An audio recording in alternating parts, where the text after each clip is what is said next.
share my story. I'm Todd Bentleyn, an evangelist, a revivalist, missionary, and I love Jesus. And I really believe that we're living in great times and an opportunity we have now to see the healing, grace, restoration more than ever. And I am a champion of that message of the grace of God. And God can use me, God can use you. And even after we've experienced great times of struggle, sin, we talk about falling from grace. How do we come back from that? How can we say, God can have another chance? And all of us need the grace of God. And I thank God for forgiveness, healing, and restoration. And my story is a public story that I can share with you how God's touched me and healed me and restored me after such a fall for me. Call it a fall from grace. But I went through a public divorce. I went through a public time of restoration. And many of the world and the media were talking about all of Todd Bentleyn's faults and all of Todd Bentleyn's sins and where I didn't have character. And I just want to say that all of us need to have those times where God crushes us, allows us to be broken. I think of that scripture where it says, I got to fall on the rock and be broken lest the rock falls on me and crushes me to powder. And I thank God for some of what I've walked through in the last 4 years. I have to take full responsibility for sin and decisions I made in my flesh. But at the same time, Jesus never stopped reaching out to me and loving me. And many of you watching never stopped praying for me and cheering me on and saying, God, thank you that you're going to raise him up again. And here I am at 36 years old, still proclaiming the gospel of Jesus Christ, taking the gospel around the world, praying for healing, miracles, signs, and wonders, praying for a harvest of souls. And we've seen God move in some awesome ways. Had over 1 million public decisions for Christ. Saw incredible miracles, testimonies of the dead being raised, deaf ears being opened, blind eyes being opened. But in the midst of all of that, I had a struggling marriage for several years. And as a young man starting to really preach at 22 years old, in the midst of all that blessing and revival, I neglected areas of my family. I have 3 beautiful kids. My oldest daughter is 15, and I have a daughter 13 and a son that's 12. My marriage got damaged and very hurt. And I went through a spiritual burnout back in 2005. I called it a dark night of the soul. And I had to take a sabbatical for 6 months in which I had nearly gone through a divorce back in 2005, 2006. And God put things back together, and I thought, Lord, I got to keep this together for my family. And we could save the whole world and do all these great miracle signs and wonders, but when we don't have things together in our family and character. And it's my first real breaking time, my first real experience with hardships and trials and shaking, and there was a lot of spiritual warfare. And I came back from that after about 18 months from that burnout. I had a physical burnout and all the physical infirmities that come with it. At one point, they thought I had a massive heart attack in the bush in Africa. And the doctor said to me, he said, you're a young man, 29 years old. And he said, but your organs and your physical, your health, you got to take care of yourself if you want to be preaching this gospel at 40. But it became very public that my marriage really wasn't healed. And that when I showed up in Lakeland, Florida, I had been for over 18 months now in marriage counseling, working on things in our marriage. And I had counsel, met with men like Bill Johnson, and met with many other leaders saying, my marriage is in a place where it needs to be healed, and several different ministries that do counseling that help with marriage. And this was a process that had gone on for almost 2 years. But in the end, with all the pressure of leading worldwide revival and all the media, and I came into a place where I started to burn out again. I got tired again. After preaching 127 nights of revival, I was genuine in the beginning. I didn't do everything right. Young man, full of zeal, growing, still growing. Still a young man, growing and learning. And there's things I believe today differently than I believed 4 years ago. There's things I believe and preach today that are different than when I preached when I was 25. And so many of the controversies made the news, headline news. So many things about my life and character that the Lord needed to put His finger on and get touched and fixed in my life so that I could come back and fulfill my call bigger and stronger than I ever was. And I remember when all the news came out in Lakeland that my wife and I had gotten a separation. The rumors began to, spread all over the world about what was really going on. And it is true. I did get separated from my wife in the midst of that revival. And we were in the midst of divorce, had filed for separation.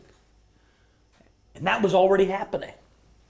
And in my time of vulnerability, not before, but after, I had decided separation, I'm going to get divorced. After that, in my vulnerability, I began a relationship. And I wasn't having an affair before Lakeland. I wasn't in a secret relationship with a woman coming into the revival in Lakeland. I didn't leave my wife for another woman. But in my brokenness, in the midst of my divorce and separation, I begun an emotional relationship, which did turn to be a whole lot more. But it was separate from the separation and the divorce. My divorce was never final. And I got involved in what I call a premature, too soon, too quick relationship. Should have never happened the way that it happened. It's one thing to get divorced, which is sin. What leads up to a divorce? Why two individuals don't make it. But I never got divorced because I wanted to marry another woman. I never got divorced because I was involved in a relationship before the revival in Lakeland. But I did get involved in a relationship weeks into my separation. And in my mind, I'm going to get divorced anyways. I let myself begin a relationship with a young lady that at one time was on our staff.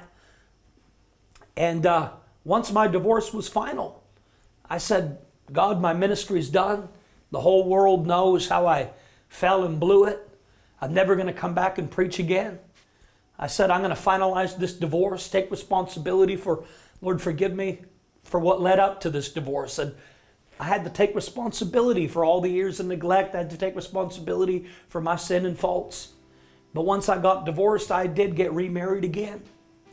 And I had several men that reached out to me during that time. One was Bill Johnson from Bethel Redding Church, and another apostle, prophetic ministry by the name of Rick Joyner in Morning Star Ministries. And he reached out to me for almost 6 months. I was in such a place of depression after the revival in Lakeland. And I said, God, I'm going to love you, but look at all the shame I brought to the church. How could you ever use me again? There was so much hope and excitement about revival, and God, I blew it. I became one of those guys that I never wanted to be. And now the whole world knows how I've fallen and how I've sinned and what kind of example am I for the next generation. And I got into depression, and I just wanted to give up. And these men kept reaching out to me and saying, Todd, you can be restored to Jesus. You can come back again. You can be like Peter. You can be bigger and stronger. You can do it right. Maybe for the first time. I mean, your restoration, we can restore you. You can come to Morning Star. You can come to Charlotte, North Carolina, and you can get your life fixed. You can get your life healed. And I decided 7-8 months after the revival in Lakeland, Florida, that I was going to move and I was going to give my life over to these men that were in the church and leadership at Morning Star, and I was going to let Bill Johnson and a team, whatever you guys have for me, let's let the Lord restore me. I didn't know if it would be 6 months, 2 years, 5 years. We didn't set a timetable. There's no timetable in the Bible or Scripture saying you after a divorce you can't preach for 6 months or 1 year or 2 years or 5 years. It could be forever. And I went there not knowing whether I would ever have ministry again. And at one period of time for like 6 months, I didn't ever care whether I had ministry again, whether I ever preached again. But when I started to receive healing, I got hope again. God raised me up again. Let me be able to tell the world what not to do. Let me be able to say, these are some of the traps of revival. Let me be able to talk openly and honestly about my sin. And let me say to the church, let me say, forgive me. And let me say, I sinned. And let me ask for forgiveness. And let me be, the whole story of the Bible is grace, healing, restoration, and redemption. I said, God raised me up again. And I decided to do a restoration. And I went through a restoration time. I didn't preach for 17 months. After my last public meeting during the revival in Lakeland, Florida, it was 17 months before I would ever preach one time. And that was in the context of a local church, my local church, Morning Star Fellowship Church in Fort Mill, South Carolina. And after 17 months, I did my first service. And Rick said, Todd, we're going to make your restoration phases. Phase 1, Phase 2, Phase 3. And I said, well, how long will Phase 1 be? He said, I don't know. 3 months, a year, 2 years? There is no timetable. The Bible doesn't give a timetable. How quickly was Peter preaching on the day of Pentecost after he denied the Lord with cursing? That was a fall for Peter. God restored Peter. And he was like the leading voice on Pentecost. It could be 40 days, it could be 40 years. Depending on how you respond to the Lord, Todd. And I went into this restoration time saying, whatever you have for me, Lord. And I didn't preach for 17 months. I did one service. It was a Friday night service.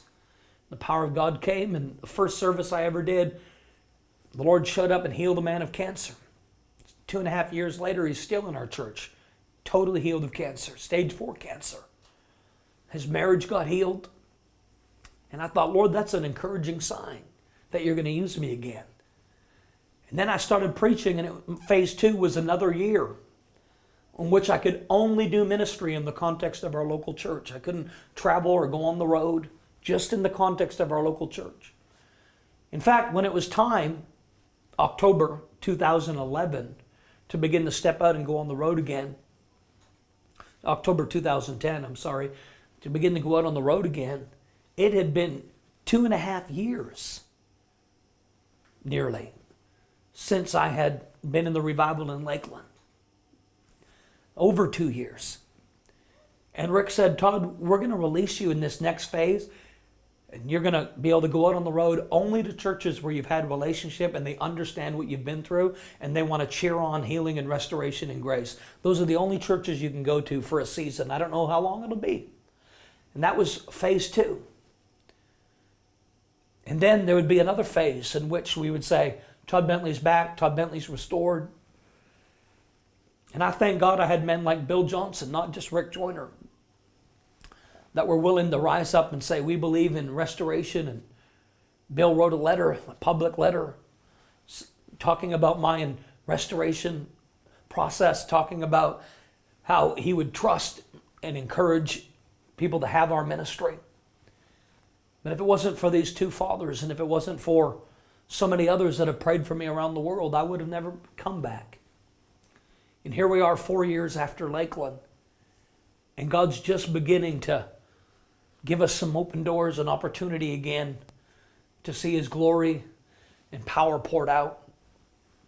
And here we are in the nation of Finland for the first time, talking openly about some of the things that I've been through, addressing some of the controversies. One of the biggest controversies in our ministry is that I have a female angel that gives me my healing power. I want to say Jesus Christ is the only healer, the same today, yesterday, and forever. Any healing presence and power comes from Jesus. He gets all the glory. I do believe in angels. I talk about a healing angel. I talked about a healing angel, Revival Winds of Change angel in Lakeland, Florida. I never said it was female. I never said that The name of the healing angel was a female angel named Emma. People say, what about the female angels and what about Emma? I said, in the early days of my preaching, back in my early 20s, I talked about Emma the angel.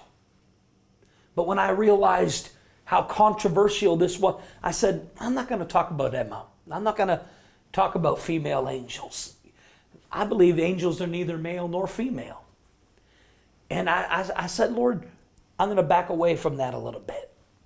It's not wise to talk about two isolated experiences I had where I said I saw this Emma angel. But then when I talk about the healing angel, which I felt that anointing hundreds of times, and I've talked about the angel of revival and healing, people thought he must be talking about that Emma we heard on an old message from years ago, almost 15 years ago. And I said, we could make changes in things we teach and preach and believe. And I've gotten some counsel in my life, and I can't deny some of the experiences I've had. I can't deny talking about the healing angel, but I am going to say this. Jesus is the healer. Now, one of the major controversies in our ministry right now, making headline news even in the UK and in England and around the world, even in recent weeks, has been that the reason I was banned and not permitted entry into England and the United Kingdom, Ireland, Wales, for an international tour that we had, was because when I cure people of cancer, I cure people of cancer by kicking them in the face, which is not true. People go, Todd has a violent ministry. When he prays for people, he's going to punch them to get that cancer out, or he's going to kick you in the face to cure cancer. One, I've never claimed I can cure cancer.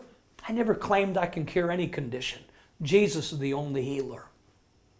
And I got to say, we don't cure cancer by kicking people in the face. We don't cure cancer by punching people or slapping people. I have had about 15 isolated incidences in 15 years of preaching, to bring it into perspective, where in the gift of faith, and only in the gift of faith, I have done things that I don't expect anybody to understand. I don't understand them. Supernatural things where I was really led by the Spirit, or felt like I heard God, or received a dream or a vision, that I was to do things that would offend the mind. I mean, like when Jesus spat in the mud, and he had to spit enough in the mud that he made a couple of mud pies and put it on a blind guy's eyes. Another incident, Jesus spit on a mute person's tongue. He said, open your mouth, and Jesus spit in the tongue. These are things that don't make sense. Why would Jesus spit in somebody's mouth? Why would Jesus, go into the temple, and it seemed so violent when Jesus turned over the tables of the money changers? I mean, that's hard to imagine Jesus flipping over the tables and going into a public mall or marketplace and saying, these are money changers, and turning over the tables. It doesn't make sense. Jesus spitting in the mud, making mud pies and putting them on a blind man's eyes. Well, it didn't make sense when I felt the Lord had led me at times. The kingdom of heaven suffers violent, the violent take it by force. Sometimes we're not dealing with sickness and infirmity. We're dealing with the demonic presence and power behind the infirmity and sickness. I've had the Lord have me do some unorthodox things. But every person that I've done, whether I punched him in the stomach to drive a cancer out, or whether I kicked a woman in the face, they were healed. Never have I had a lawsuit in our ministry. If I had a violent ministry or used violent methods all the time to get people healed, why am I not being arrested? Why don't I have lawsuits? Why have I never had one incident? These are some of the biggest controversies. One, my affair in Lakeland, which was never an affair. It was a relationship that began after my separation, not because of my separation. I was going to be divorced. I had decided and filed the papers for divorce. Then I started a new relationship. I wasn't hiding an affair, bringing an affair into Lakeland.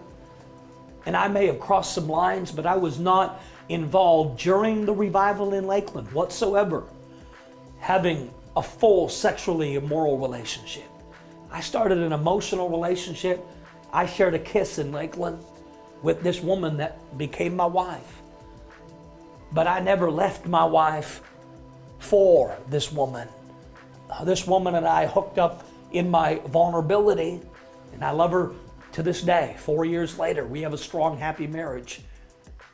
The biggest controversy is that I have a female angel named Emma, which is not true. I don't have a female healing angel empowering me to do miracles. The next biggest controversy is that when I cure people of conditions like cancer, that I use violence. And that really isn't true either. People are taking stories that I have shared. There is a video I did share in Lakeland about how I punched, slapped, kicked, all these what could be violent methods to get people healed.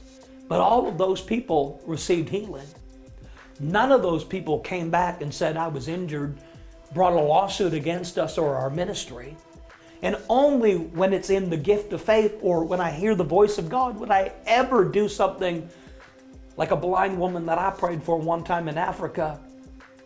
And the Lord said, I'm going to open this blind woman's eyes, but like Jesus, we want you to spit on her, or I want you to spit on her. I thought, Lord, you want me to spit on this blind woman's eyes? And I did. And only one time have I done that. But she was healed from being blind. So I want you to understand, I'm a testimony for those that need healing or restoration or grace. We have to take full responsibility. We all blow it, but we can come back. We can come back bigger and stronger. And now I'm coming back, and I'm praying for those of you in some of these Nordic countries that you would be open to what Jesus has for you, and that I could share with you openly and honestly my journey so that you could receive the ministry that the Lord has for you and that He has for your nation. Thank you for letting me come into your home and just share some of what I've been through and address some of the controversies from my side of the story, from my perspective. Don't believe everything you read on the internet. The internet and YouTube is not your source.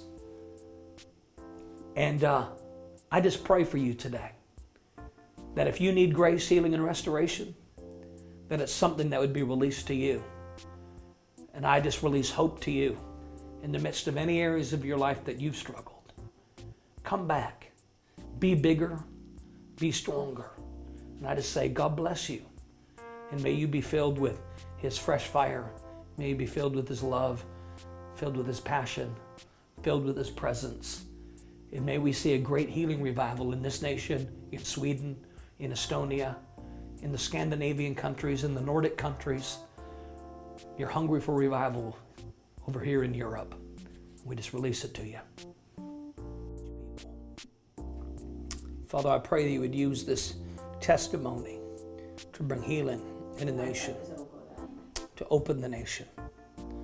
Father, I just thank you right now for healing, forgiveness, restoration, God, grace, and that you would open Finland, Lord, you would open Sweden, you'd open some of these Nordic countries, God, and bring a great revival. We just thank you for that, for a healing revival, full of your grace, presence, power, mercy. I just love you, Jesus.